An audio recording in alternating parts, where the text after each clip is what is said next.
హుస్నాబాద్ నియోజకవర్గం భీమదేవరపల్లి మండలం Gandhinagar మాణిక్యపూర్లో Bharat Ratna doctor BR Ambedkar విగ్రహావిష్కరణ మహోత్సవ కార్యక్రమం నిర్వహించారు. మాణిక్యపురి నుండి గాంధీనగర్ వరకు భారీ ర్యాలీ నిర్వహించారు.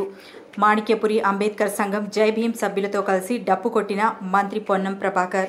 అనంతరం గాంధీనగర్ అంబేద్కర్ సంఘం చౌరస్తా వద్ద ఏర్పాటు చేసిన డాక్టర్ బిఆర్ అంబేద్కర్ విగ్రహావిష్కరణ చేసిన మంత్రి పొన్నం ప్రభాకర్. అనంతరం బిఆర్ అంబేద్కర్ విగ్రహావిష్కరణ కార్యక్రమంలో ఏర్పాటు చేసిన సభలో మంత్రి మాట్లాడుతూ బాబాసాహెబ్ అంబేద్కర్ విగ్రహావిష్కరణ సందర్భంగా అందరికీ శుభాకాంక్షలు తెలిపారు.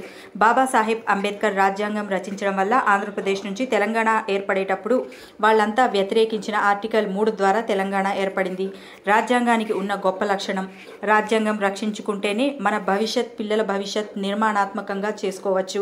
రాజ్యాంగం ఎప్పటికీ ఓడిపోదు, శాశ్వతంగా నిలిచి ఉంటుంది. అప్పుడప్పుడు మతం పేరు మీద రాజ్యాంగంపై దాడి జరిగే కుట్ర జరుగుతోంది. రాజ్యాంగాన్ని రక్షించుకునే బాధ్యత ప్రతి ఒక్కరిది అని పేర్కొన్నారు.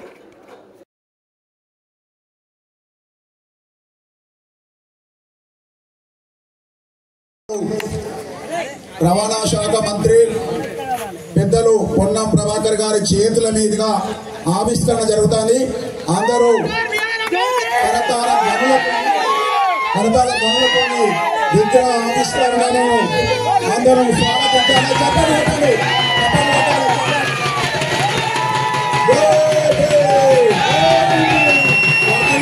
బాబాసాహెబ్ అంబేద్కర్ ఆలోచన విధానం, బాబాసాహెబ్ అంబేద్కర్ విధానము